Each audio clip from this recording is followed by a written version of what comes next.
Em 1971, uma criança corria 800 metros em cerca de 3 minutos. Em 2013, para percorrer a exata mesma distância, essa mesma faixa etária precisou de 4 minutos. Um minuto inteiro a mais. Exatamente, 1 minuto a mais. E em termos de condicionamento cardiovascular, isso não é apenas uma pequena queda de rendimento. É um abismo. É o equivalente a perder o fôlego e a vitalidade de toda uma geração em apenas algumas décadas. E a resposta para o que causou essa fraqueza estrutural aponta diretamente para uma direção. Para o tempo excessivo em frente às telas. É excelente dar início a mais uma etapa da nossa série para quem acompanha essa investigação passo a passo. Esta é a parte 6 da nossa imersão profunda no livro A Fábrica de Cretinos Digitais, Os Perigos das Telas para Nossas Crianças, do neurocientista Michel Desmouget. É sempre um privilégio dar continuidade a essa análise. E essa estatística inicial sobre a perda drástica de resistência física é talvez o reflexo mais visível de mudanças que são silenciosas, mas absurdamente impactantes. Nossa, com certeza. A estrutura orgânica do ser humano está sendo desafiada de maneiras inéditas. E é exatamente sobre isso que vamos nos debruçar hoje. Bom, a nossa missão nesta imersão foca na terceira parte do livro. Isso. Especificamente na seção que o autor chama de A Saúde Silenciosamente Atacada. A proposta hoje é analisar com muita empatia por quem enfrenta esses desafios na criação e educação diária, mas com uma firmeza científica inegociável, sabe? Mostrar como o excesso de telas recreativas deixou de ser apenas uma questão de mau comportamento. E se tornou um grave problema de saúde pública. Nós vamos destrinchar a destruição da arquitetura do sono. Entender o conceito do sedentarismo precoce, mergulhar na armadilha neurológica da obesidade e encarar a exposição a conteúdos nocivos. E para fazermos isso de forma produtiva, a gente precisa adotar um tom calmo, analítico e focado na fisiologia. Não se trata de promover um pânico moral contra a tecnologia em si. Claro que não. É sobre observar friamente como o corpo e o cérebro estão reagindo. Exato. Nós passamos milênios evoluindo sob certas condições orgânicas, de luz, movimento e interação. Agora, de repente, inserimos o cérebro em desenvolvimento em um ambiente de hiperestimulação digital constante. Um ambiente para o qual a nossa biologia simplesmente não tem defesas prontas. Ok, vamos desvendar isso começando por um pilar que o autor considera totalmente destruído na nova geração. A crise silenciosa do sono. Esse é o ponto de partida crítico. Durante muito tempo, influenciada por uma cultura de produtividade tóxica, a sociedade passou a tratar o sono não como uma necessidade vital, mas quase como uma perda de tempo. Como um obstáculo ou inconveniente. Sim, um obstáculo entre o indivíduo e a próxima notificação do celular ou o próximo episódio de uma série de streaming, e as telas se tornaram a ferramenta perfeita para roubar essas horas de forma imperceptível. E o que agrava esse cenário é a mecânica biológica envolvida. O sono é, sem exagero nenhum, a pedra angular da integridade emocional, fisiológica e cognitiva de qualquer ser humano. Especialmente das crianças e adolescentes, né? Com certeza. A ciência nos mostra que a luz azul emitida pelas telas inibe severamente a secreção de melatonina. E a melatonina é o maestro do nosso relógio biológico. É o hormônio que avisa ao corpo que a noite chegou e que é hora de desacelerar. E quando uma tela brilhante está a palmos do rosto, o cérebro entende que ainda há dia claro, o que atrasa o adormecimento de forma brutal. E não para por aí. Temos o problema das interrupções constantes. Aparelhos que vibram ou acendem a tela de madrugada quebram a continuidade do sono. Há pesquisas indicando que uma parcela assustadora de adolescentes é despertada por seus smartphones várias vezes na mesma noite. Fragmentando um descanso que deveria ser contínuo. E os impactos dessa fragmentação no dia seguinte são assustadores. Eu achei fascinante e, honestamente, assustador um estudo detalhado no livro feito com adolescentes de 13 anos. Esse estudo é um marco na compreensão da memória. A dinâmica foi a seguinte. Esses jovens aprenderam uma lista de palavras complexas no final da tarde. Em seguida, foram divididos em 3 grupos distintos antes de dormir. O primeiro grupo jogou um videogame de ação por 1 hora. O segundo grupo assistiu a um filme de ação também por 1 hora, e o terceiro grupo, que serviu como controle, fez atividades calmas longe de qualquer tela. E a perda de memória medida no dia seguinte foi brutal. Sim, o grupo que jogou videogame simplesmente apagou da mente 47% das palavras aprendidas, quase metade do esforço jogado no lixo. O grupo que viu o filme esqueceu 39%. Enquanto o grupo controle esqueceu apenas 18%. É uma discrepância gigantesca. Gigantesca. O que explica essa falha neurológica de reter informação? O que é fascinante aqui é entender o mecanismo por trás desse verdadeiro apagão na memória. Não se trata apenas do efeito da luz azul, mas de um intenso estado de excitação fisiológica. Ah, o estresse gerado pelo jogo. Exato. Jogos de ação e filmes frenéticos provocam uma forte tensão psíquica. Isso leva o corpo a uma liberação maciça de neurotransmissores associados ao estado de alerta, como a adrenalina e o cortisol. E essa excitação excessiva impede que o cérebro consiga descer os degraus necessários para entrar no sono profundo. E é fundamental frisar isso. É exatamente durante o sono profundo que ocorre a consolidação da memória. É o momento em que o cérebro transfere o que foi aprendido no hipocampo para o armazenamento de longo prazo no córtex. Então, quando a tela encurta essa fase de sono profundo, a informação recente não é fixada. Ela simplesmente evapora. Perfeito. E o prejuízo vai muito além de esquecer vocabulário para uma prova. A falta de sono afeta diretamente a estabilidade psíquica. E há um destaque emocional nesse trecho que é de cortar o coração. O autor traz dados mostrando que a privação de sono aumenta em até 25% o risco de depressão. E eleva os pensamentos suicidas de forma alarmante. Sim, em adolescentes que adquirem o hábito de dormir depois da meia-noite consumindo redes sociais ou vídeos. É a saúde mental de uma geração inteira sendo corroída pelo cansaço crônico e pela hiperestimulação noturna. Essa corrosão emocional é muito profunda. E existe uma falácia circulando por aí, às vezes promovida por defensores de uma digitalização irrestrita, de que a perda de sono causada pelas telas seria de apenas 8 minutos diários. O que seria estatisticamente irrisório, segundo eles. Sim, mas o autor desmente esse mito com dados robustos. Estudos amplos, incluindo um levantamento massivo na Noruega, revelam que adolescentes que jogam mais de 4 horas por dia acumulam um déficit de sono de cerca de 40 minutos por noite. 40 minutos? E para os chamados heavy users, os usuários intensos de redes sociais, esse déficit supera a marca de 50 minutos diários. Perder quase 1 hora de sono por noite durante a janela mais crítica de desenvolvimento do cérebro adolescente não é um pequeno inconveniente. É uma catástrofe silenciosa. E essa exaustão crônica gera um efeito dominó.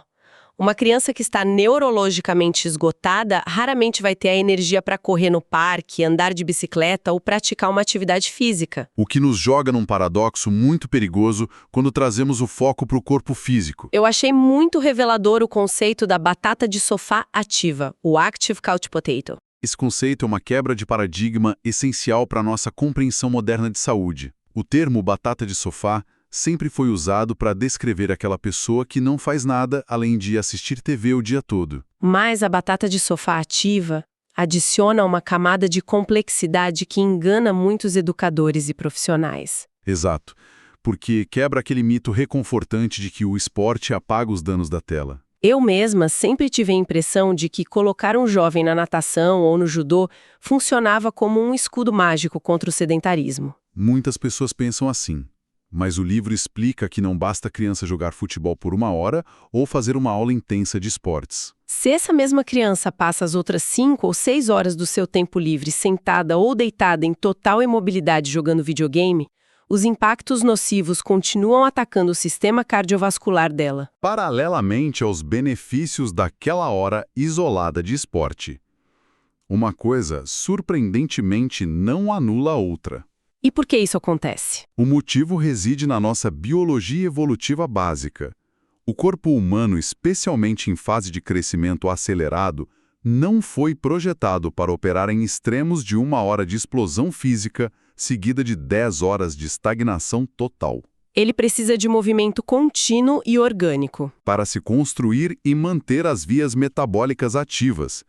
Ficar sentado por longos períodos afeta profundamente o metabolismo lipídico e o desenvolvimento estrutural do sistema cardiovascular. Se a gente resgatar aquela estatística das crianças precisarem de 1 minuto a mais para correr os mesmos 800 metros hoje, em comparação a 1971, o enigma se resolve aqui. O sedentarismo digital induz uma imobilidade antinatural. O tecido muscular e a capacidade pulmonar perdem a sua eficiência de base. E quando juntamos um corpo que fica horas imóvel com um cérebro que não tem um sono reparador, nós pavimentamos o caminho direto para o ganho de peso. E a relação das telas com a balança é muito mais insidiosa do que a matemática simples de comer muito e gastar pouca caloria. Eu achei fascinante como a obra detalha o efeito do priming, que numa tradução livre seria um condicionamento ou uma preparação mental. O ganho de peso não vem apenas de estar sentado no sofá. Se conectarmos isso a um cenário mais amplo, ele vem de um bombardeio psicológico que altera o próprio desejo de comer da criança. Essa é uma dinâmica que frequentemente passa despercebida nas campanhas contra a obesidade infantil. O priming demonstra que o cérebro humano reage ao estímulo visual de forma quase pavloviana, não é? Sim, ver pessoas comendo na tela ou ser exposto a comerciais vibrantes de alimentos hipercalóricos aciona de imediato as vias de recompensa neurológica. Isso cria um desejo urgente de imitar a ação no mundo real. E o detalhe cruel é que o priming nunca desperta a vontade de comer uma maçã ou uma salada. Nunca. A publicidade direcionada fatura bilhões empurrando salgadinhos, doces ultraprocessados e refrigerantes. O estímulo visual hackeia o apetite de um cérebro em formação. Um cérebro que ainda não desenvolveu o córtex pré-frontal maduro o suficiente para exercer o autocontrole e resistir a esse apelo agressivo. E os efeitos a longo prazo dessa manipulação do apetite são chocantes. Há um acompanhamento revelador mostrando que permitir apenas 1 hora diária de televisão para uma criança aos 3 anos de idade resulta em alterações drásticas. Sim, quando essa mesma criança atinge os 10 anos de idade, aquele hábito inicial se traduz num consumo 10% maior de junk food, e um consumo 16% menor de frutas e vegetais frescos, além de um índice de massa corporal consideravelmente mais alto, na faixa de 5% a mais que seus pares não expostos. Ou seja, as preferências gustativas e os hábitos alimentares são sequestrados pela tela logo nos primeiros e mais vulneráveis anos de vida. É assustador pensar que o paladar de uma década inteira está sendo decidido por um algoritmo de anúncios antes mesmo da criança aprender a ler. E aqui a situação fica ainda mais complexa, porque se a publicidade de alimentos já é predatória, nós precisamos olhar para os conteúdos de entretenimento puro que essas crianças e adolescentes estão consumindo livremente. Há uma normalização do inaceitável acontecendo. Quando analisamos a presença de álcool e tabaco, por exemplo, o cenário é de uma irresponsabilidade gritante. Séries populares, filmes de heróis e clipes musicais estão encharcados de imagens glamorizadas de consumo de álcool e fumo. E a ciência mede de forma muito clara o impacto dessa assimilação invisível. O cérebro da criança não processa essa glamorização apenas como ficção.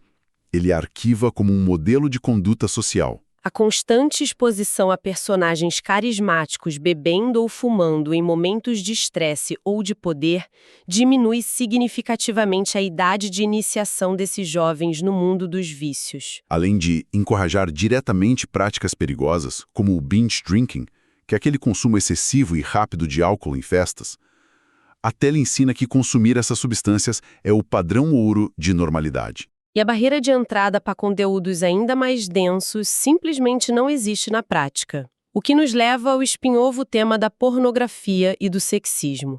Aquele botão virtual que pergunta se a pessoa tem mais de 18 anos é uma piada. Não impede absolutamente nenhuma criança de entrar. Isso significa que mentes infantis estão sendo expostas precocemente a um mar de violência sexualizada, objetificação e humilhação que distorcem a visão sobre relacionamentos.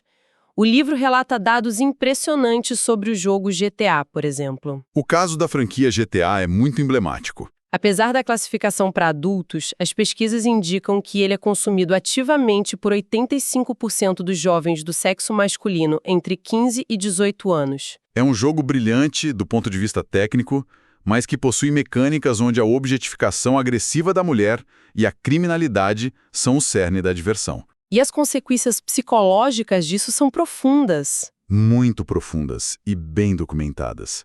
Para os meninos, esses ambientes digitais funcionam como um campo de treinamento que promove uma masculinidade tóxica, atrelando a virilidade à dominação física e ao desrespeito. Já para as meninas, a constante exposição a esses estereótipos hipersexualizados de corpos anatomicamente impossíveis gera distúrbios graves de autoimagem. Há uma correlação robusta entre essa exposição e a explosão de transtornos alimentares, como anorexia e bulimia. Além de quadros depressivos ligados à insatisfação crônica com o corpo. E já que tocamos na questão do GTA e de jogos de ação, é imperativo abordar o ponto central da violência. Esse é um ponto crucial. Existe toda uma narrativa na mídia, frequentemente financiada por lobistas da indústria, de que não existem provas de que o consumo de violência nas telas gera agressividade na vida real. Assunto como um debate em aberto. Mas a obra destrói completamente essa narrativa usando montanhas de evidências epidemiológicas. Sim, é uma obrigação ética desmentir essa falsa controvérsia. Não existe dúvida razoável dentro da comunidade neurocientífica séria sobre esse tema.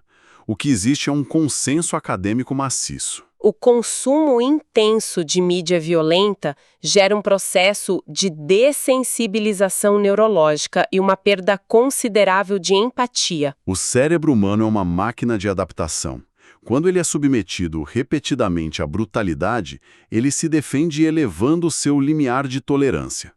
Ele reage com menos intensidade à dor alheia. E, simultaneamente, aumenta a predisposição a interpretar atitudes neutras no mundo real como ameaças, o que gera reações agressivas. De alimentos. Não há razão lógica para que a violência fosse a única exceção mágica capaz de passar pelos olhos e não deixar marcas no comportamento. Os estudos não deixam pedra sobre pedra em relação a esse mito. Há um experimento clássico feito com crianças de 4 a 6 anos de idade que ilustra perfeitamente essa mecânica. Esse experimento com os bonecos. Isso. As crianças foram convidadas a assistir a um trecho curto de um desenho animado que continha cenas de agressividade física. Logo em seguida, elas foram levadas para uma sala cheia de brinquedos. A imensa maioria ignorou os brinquedos pacíficos e preferiu brincar com um mecanismo que fazia um boneco socar o outro. A agressividade da tela se traduziu em agressividade motora em questão de minutos? E se alguém acha que isso é apenas uma fase infantil, o estudo longitudinal de 15 anos de acompanhamento encerra o assunto. E os resultados são perturbadores. Aquelas crianças que consumiram mais imagens violentas na infância apresentaram, na fase adulta, riscos incrivelmente maiores de cometer atos de violência doméstica contra seus parceiros. Além de registrarem taxas significativamente maiores de condenações judiciais. A semente da agressividade banalizada, plantada numa mente infantil, germinou num comportamento criminal. Essa é a definição mais sombria da normalização do inaceitável.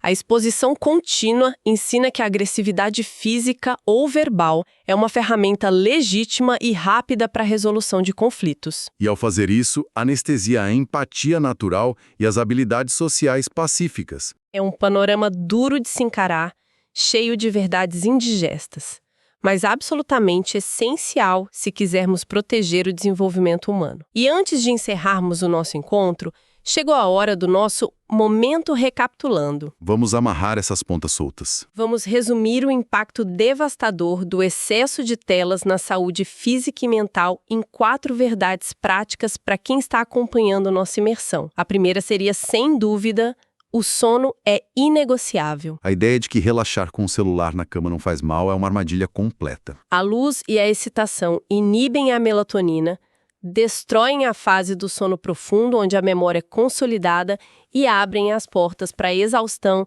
e a depressão. A segunda lição fundamental é entender que o sedentarismo digital anula esforços físicos. É o conceito da batata de sofá ativa. Exato. Matricular uma criança no esporte por 1 hora não age como uma borracha que apaga os danos cardiovasculares causados por passar outras 5 horas imóvel diante de uma tela. O corpo exige movimento constante. A terceira verdade é que a epidemia de obesidade muitas vezes começa pelos olhos, antes mesmo de chegar à boca. O efeito de Prime neurológico altera ativamente a formação do paladar e incentiva o consumo compulsivo. E o quarto ponto crucial é que o conteúdo consumido molda o comportamento. Deixar mentes imaturas expostas à violência e ao sexismo gera uma dessensibilização perigosa. Normaliza condutas de risco, esmaga a empatia e aumenta a agressividade no mundo real a longo prazo. Então, o que isso tudo significa? É uma fotografia precisa de uma saúde que está sendo atacada de forma metódica e silenciosa, dia após dia. Fica o nosso imenso agradecimento a cada pessoa que nos emprestou sua atenção e escuta crítica em mais essa análise profunda, encarando dados que nem sempre são fáceis de digerir. Nossa imersão por esta obra está se encaminhando para o fim. Mas ainda falta um passo essencial para fecharmos o ciclo. Fica o convite para acompanharem o 7º e último encontro desta jornada. Nele, mudaremos o foco do diagnóstico para a ação. Vamos discutir o epílogo do livro, explorar as soluções propostas pelo autor e entender quais medidas podem ser tomadas para reverter esse cenário. É uma conversa de esperança e estratégia. E para encerrarmos a reflexão de hoje, deixo uma provocação para quem nos escuta ponderar e expandir por conta própria a partir de tudo que analisamos. Vimos hoje que o cérebro humano se adapta fisicamente ao ecossistema que consome. Ele está, neste exato momento, perdendo parte de sua capacidade de memorização profunda, sua disposição para se mover organicamente e até mesmo encolhendo sua capacidade de sentir empatia pela dor alheia.